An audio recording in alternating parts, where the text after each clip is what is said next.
High বন্ধুরা, তো বন্ধুরা আজকে আমরা দেখতে চলেছি আনিসুর রহমান আশরাফি হুজুরের সুন্দর একটা ওয়াজ মাহফিল। আর আজকাল কিন্তু আনিসুর রহমান আশরাফি হুজুরের ভিডিওগুলো কিন্তু সত্যি অনেকটা ভাইরাল হচ্ছে, মানে এতটা হাইলাইট ভিডিও হচ্ছে ওনার ভিডিওগুলো। মানে গাইস আমাদের কিন্তু সাজেস্টে কিন্তু সবার আগে আনিসুর রহমান আশরাফি হুজুরের ভিডিওগুলো কিন্তু দিচ্ছে। একদম। তোমরা কেমন পছন্দ করছো সেটা অবশ্যই আমাদেরকে জানিও। তো চলো সবার প্রথমে আমরা টাইটেলটা জেনে নিই। অবশ্যই গাইস। তো বলছে পাপ সুখ কেড়ে নেয়। পাপ সুখ কেড়ে নেয়, কিসের জন্য পাপ সুখ কেড়ে নেয় সেটাই কিন্তু আজকে আমরা দেখতে চলেছি। একদম, মানে টাইটেলটা না একটু অন্যরকম। তো ভিডিওটা আশা করা কি আর ভিডিওটাও একটু অন্যরকম হতে চলেছে। অবশ্যই তোমাদের মেইন ভিডিও কিন্তু ডিসক্রিপশন বক্সে চলে আসবে, গাইস তোমরা ওখান থেকে চেক আউট করে নিও। তো চলো গাইস আজকে ভিডিওটি দেখা যাক। আমার দুই পকেটে সব সময় নওজোয়ান ছেলেদের কাগজ থাকে। এই দেখেন কালকে রাত্রে দেওয়া কাগজ, আরো আছে শুনু পকেটে বহুত কাগজ আছে, খুঁজলে এগুলো ছেলেদের কাগজ, অনেক ছেলেপেলের কাগজ। কেউ নেশাগ্রস্ত, কেউ জুয়ায় আক্রান্ত, কেউ জেনা ব্যভিচারে জিন্দগি শেষ, শরীর শেষ, যৌবন শেষ, চোখের পানি ফেলে কাঁদে। হুজুর একটু দোয়া করেন। কি দোয়া করতাম? নিজের হাতে নিজের সুন্দর হায়াত শেষ করে দিলাম। এক নারী দেখতে দেখতে, ছবি দেখতে দেখতে, উলঙ্গ দৃশ্য দেখতে দেখতে, এমন সুন্দর 18 বছর 20 বছরের ছেলে, আরো কত সুন্দর থাকার কথা, 18-20 বছর বয়স না হইতে সাফা সুফা কড়ি মড়ি ভেঙে গেছে কেন? এই অসভ্য সারা রাত উলঙ্গ ছবি দেখে যে, চেহারা এত বিকট দেখা যায় কেন? কারণ অস্থির ছবি দেখে, নারী দেখে, উলঙ্গ দৃশ্য দেখে। আমি খোলামেলা বললাম, মালিক তারে ভালোবাসে বলে সেজদার সুযোগ দিছে। কারণ সেজদা মালিক জানতেন কাউরে দিয়া দেন, বাত মালিক সবাইরে খাওয়া, খানা আল্লাহ তাআলা কুত্তারেও খাওয়া। অবশ্যই তো সেজদা সবাইরে দিয়া দেওয়া, সবাইকে দেয় না সেজদা। বুঝছো ছেলেরা? বাত্তরকারী কোনো আশ্চর্য কিছু না, এ তো জানোয়ারও খায়। ঘুম তো জানোয়ারও যায়, পেশাব পায়খানা তো জানোয়ারেরও পূরণ হয়। যৌন চাহিদা, লজ্জাস্থানের চাহিদা, এটাও তো জানোয়ারের পূরণ হয়। নাহলে গরু ছাগলের বাচ্চা হয় কেমন? কুকুর বিড়ালের ছাও হয় কেমন? কথা বোঝেন নাই? এটা জীবনের কোনো সার্থকতার কিছু নাই। জীবনের বিশেষত্ব আল্লাহকে সেজদা করা। যে কপাল মালিকের জন্য নুয়েছে সে যেন আল্লাহ তাআলার আরশে আজিমে পৌঁছে গেছে। আমার শায়েখ বলে, আল্লামা মুফতি মুশতাকুর নবী সাহেব, বান্দা যখন সেজদা দেয় তো আল্লাহ তাআলা এরকম পিঠে হাত বুলায় দেয়, হাত বুলায়। আল্লাহ যেন বলে, জহির আসছো না, আমার সেজদা দিল, ইরফা রাসাক, মাথা উঠাও, বসো বসো, আমি তোমার কাছে, তুমি আমার কাছে, বলো আর কিছু কইবানি। বান্দা বলে আত্তাহিয়াতু লিল্লাহি ওয়াস সালাওয়াতু ওয়াত তাইয়্যিবাত, আল্লাহ বলে আমার প্রশংসা করলা, খুশি হইলাম। আর কিছু? আল্লাহুম্মা সাল্লি আলা মুহাম্মদ ওয়া আলা আলি মুহাম্মদ, আল্লাহ বলে আমার বন্ধুর দুরূদ পড়লা, এতো আমি খুশি হলাম। আর কিছু? এবার বান্দা বলে আল্লাহুম্মা ইন্নী যালামতু নাফসি যুলমান কাসীরা, এই মাওলা আমি বড় নাফরমান পাপী, আমি জানি আপনি ছাড়া আমার মাফ করার আর কেউ নাই, এজন্য সেজদা দিয়ে আপনার একদম কাছে আসলাম, এবার আমি আমার গুনার মাফ চাই। আল্লাহ বলে, বান্দা এত কাছে আই না, ফিরাই দেই কেমনে?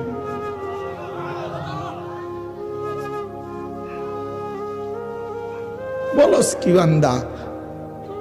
দুনিয়ার কোন দানশীল তো দরজায় দাঁড়াইয়া কাকুতি মিনতি করলেই দিয়া দেয়, আর সেজদা দিয়ে বান্দা আমার এত কাছে আসলে আমি কেমনে ফিরাই দেই? এটা কি হয়? আমার মতো এমন রহমান, এমন রাহিম আমি ফিরাই দেব কেমনে? যা বান্দা, মাফ দিলাম, মাফ করে। আল্লাহু আকবার। অন্য সালাম ফিরাইয়া একবার কি পড়ে? আল্লাহু আকবার। কেন জানেন? এই জন্য পড়ে, অর্থাৎ বান্দা যেন বলে সালাম ফিরাইয়াই আল্লাহু আকবার, অর্থাৎ বলে, ওই দুনিয়াবাসী, আল্লাহ বড়, আমারে মাফ করে দিছে রে, উনি বড়, ওনার কাছে মাফ চাইছি আমি, উনি আমারে মাফ করেছি, ওনারে সেজদা দিয়া মাফ চাইছি। ওনারে রুকু দিয়া মাফ চাইছি, ওনার প্রশংসা করে মাফ চাইছি, ওনার বন্ধুর দুরূদ পড়ে মাফ চাইছি। এত সুন্দরে গুছাইয়া বলছি, আল্লাহর ফিরাইতারছে না, দিছে মাফ করে। এই জন্য চলেন ইনশাআল্লাহ নিয়ত করি আমরা নামাজ পড়বো, ইনশাআল্লাহ নামাজ পড়ব, নামাজ পড়ব। প্রিয় ভাই, এবার তর্জমা দেখেন। কাল্লা ইদা দুক্কাতিল আরদু দাক্কান দাক্কা। আল্লাহ তাআলা বলে, বান্দা শুনো, যত লাফালাফি করো দুনিয়া নিয়া, এই সহজ কথা মনে রেখো, একদিন তুমিও থাকবা না, একদিন দুনিয়াও থাকবে না। ইজা দুক্কাতিল আরদু দাক্কান দাক্কা, একদিন সত্যি সত্যি আমি আল্লাহ এই জমিন চূর্ণ বিচূর্ণ করে ফেল, একবার ভাঙ্গা চুরা পাউডার বানায় ফেল। ইজা রাজ্জাতিল আরদু রাজ্জা, রেজা রেজা পাউডার পাউডার বানায়, ভাঙ্গা চুরা চূর্ণ বিচূর্ণ করে ফেল। তার মানে পৃথিবী একদিন থাকবে না, হাসরের মাঠ কায়েম হবে, বিচারের একটা ময়দান হবে। আল্লাহ কোরআনে বলছে, ইয়াউমা ইয়াকুমুন নাসু লিরাব্বিল আলামিন, সেই হাসরের মাঠে সমস্ত মানুষ দাঁড়িয়ে থাকবে, দাঁড়িয়ে থাকবে। আর এই অবস্থায়, এই দাঁড়ানো অবস্থায়, ওয়াজা রাব্বুকা, মহান আল্লাহ পাক হাসরের মাঠে কামা ইয়ালিকু বিশানিহি, তার শান অনুপাতে উপস্থিত হবেন। ওয়াল মালাকু সাফফান সাফফা, কোটি কোটি ফেরেশতা সারিবদ্ধভাবে চারপাশে দাঁড়ানো থাকবে। এবার এটা মানে একটা চিত্র তুলে ধরছে আল্লাহ হাসরের ময়দানের, যে বান্দা মানুষগুলো সব দাঁড়ানো, মহান আল্লাহ পাক হাজির হলেন, ফেরেশতারা সারিবদ্ধভাবে দাঁড়িয়ে আছে, কারো কোনো শব্দ নাই, সব চুপ। এই অবস্থায় এই প্রথম হাসরের ময়দানে সবাই চুপ থাকবে, এটাই তাফসীরে আছে। প্রথম কেউ কোনো শব্দ করবে না। ওয়াজিআ ইয়াউমাইদিন বিজাহান্নাম, এরপরে আল্লাহ পাক বলতেছেন, আমার ফেরেশতারা আগুনের শিকলের মধ্যে বাইধা, ৭০,০০০ আগুনের শিকলে বাইধা কোটি কোটি ফেরেশতা জাহান্নামটাকে টেনে হাসরের ময়দানে হাজির করবে। ওয়াজিআ ইয়াউমাইদিন বিজাহান্নাম, দেখেন একেবারে কোনো ব্যাখ্যার দরকার নাই, কিচ্ছুর দরকার নেই, আপনি এই বাংলা শুনলেই সারব, কোনো ব্যাখ্যার কিছু নেই, স্বাভাবিক তর্জমাই যথেষ্ট। জাহান্নামকে ফেরেশতারা টেনে আনবে। হাদিসের মধ্যে আছে, নবীজি সাল্লাল্লাহু আলাইহি সাল্লাম বলেন, এই আর অল্প একটু মনোযোগ দেন, এই জাহান্নামকে যখন আনবে কোটি কোটি মানুষ, ওই যে এখানে সাউন্ড বক্স, এটা দেখা যায়নি, কথা বলেন না কেন, এই মনে করেন এরকম আনছে।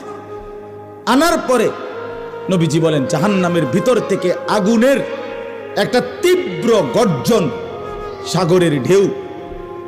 আর সাগরের ঢেউ কি, তার ডিস্ট্রিক্টটা ফুটলেই তো, চাক্কা ফুটলেই তো যান শেষ।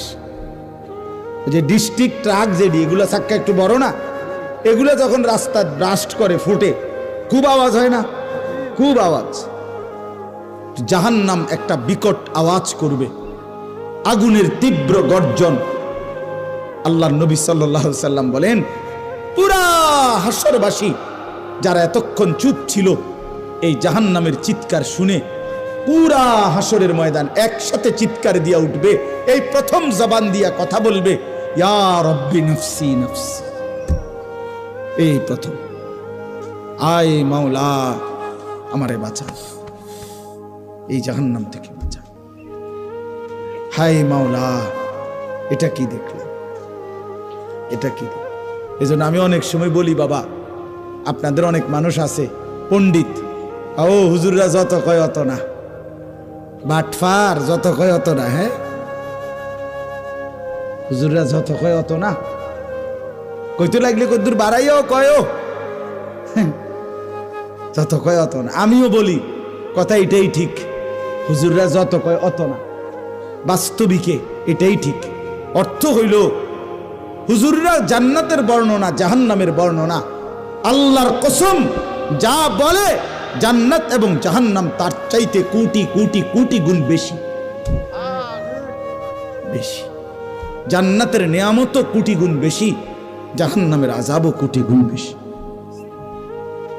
না জান্নাত পুরা বুঝাইবার ক্ষমতা আমাদের আছে, না জাহান্নাম পুরা বুঝাইবার ক্ষমতা আমাদের আছে, নাই। তো এই জন্য বললাম।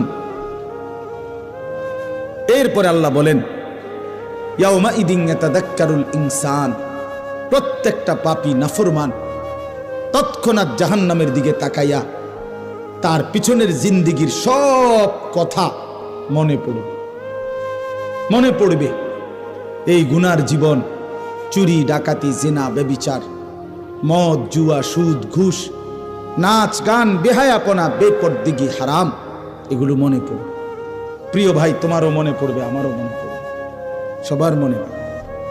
আল্লাহ বলেন ওয়া আন্না লাহু যিকরা, কিন্তু বলো না বান্দা সেদিন মনে পড়ে কি লাভ?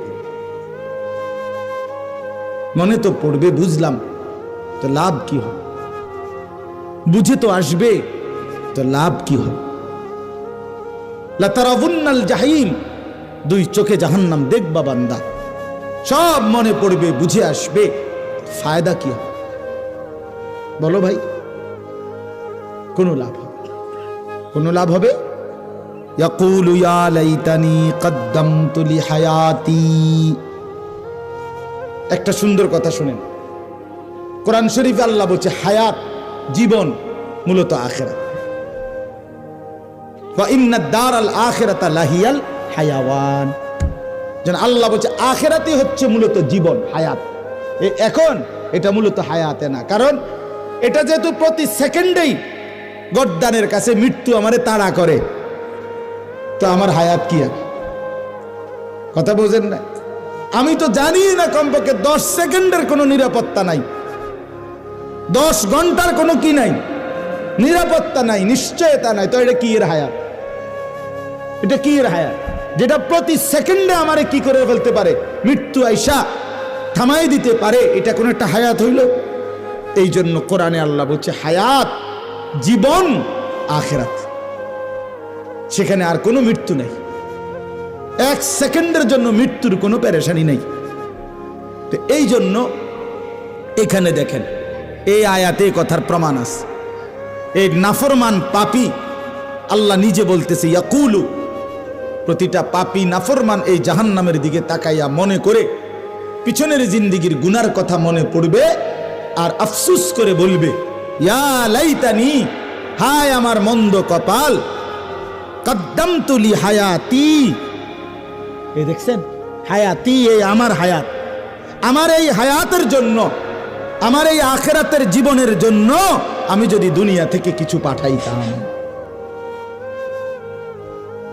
আহা, আমার তো টাকা ছিল, যদি আমি দান করতাম। আমার তো হায়াত ছিল, যদি আমি সেজদা দিতাম। আজান দিছে 1টা বাজে জোহরের, আসরের আজান দিছে 3:45 বাজে, 3.25 ঘন্টা তো জোহরের টাইম ছিল। আহা, আমি যদি পড়তাম। ফজরের আজান দিছে 5:20, ফজরের সূর্য উদয় হইছে 6:30-40। এই লম্বা সময় 1 ঘন্টার চাইতে বেশি আমার তো সময় ছিল। 4 রাকাত নামাজ পড়তে তো এতটা সময় লাগে না। আহা, আমি যদি পড়তাম। এইভাবে প্রত্যেকটা গুনার কথা মনে করে করে বলবে হায় লি হায়াতি, আমি আমার এই হায়াতের জন্য যদি আমল করতাম। ফায়াউমা ইদিল্লা ইউআযযিবু আযাবাহু আহাদ। এই সাংঘাতিক কথা আল্লাহ বলেন, বান্দা শুনো, আজ আর আফসুস করে লাভ নাই। হে নাফরমান, আজকে হাসরের ময়দানে আমি আল্লাহর চাইতে ভয়ানক আযাব তুমি নাফরমানকে আর কেউ দিবে না। আমার আযাব দেখবা আজকে, আমি মালিকের শাস্তি কত ভয়ানক, এমন শাস্তি জীবনে তোমার আর কেউ দেয় না। কসম আল্লাহর, এটার অর্থ এটা। বেঈমান তোরে এমন মারা আর কেউ মারে নাই, আমি মালিক যে পরিমাণ শাস্তি দেয়। ওয়ালা ইউসিকু ওয়াসাকাহু আহাদ। এরপরে আল্লাহ বলেন, হে নাফরমান, আজকে হাসরের ময়দানে আমার ফেরেশতারা তোরে যেভাবে বাঁধবে, এমন বাঁধা তোরে আর কেউ কোনোদিন বাঁধে নাই। খুযুহু ফাগুল্লু, আল্লাহ ফেরেশতাদেরকে বলবে, ওরে ধরো নাফরমানকে এবং বাঁধো।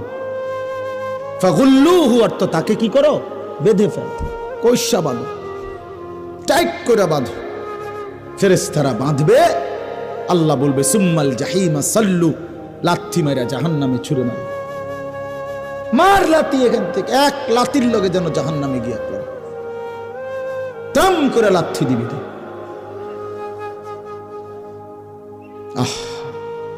প্রিয় ভাই, এবার সিদ্ধান্ত নেন, আখেরাত নিশ্চিত, কবর নিশ্চিত, বুঝলেও নিশ্চিত, না বুঝলেও নিশ্চিত।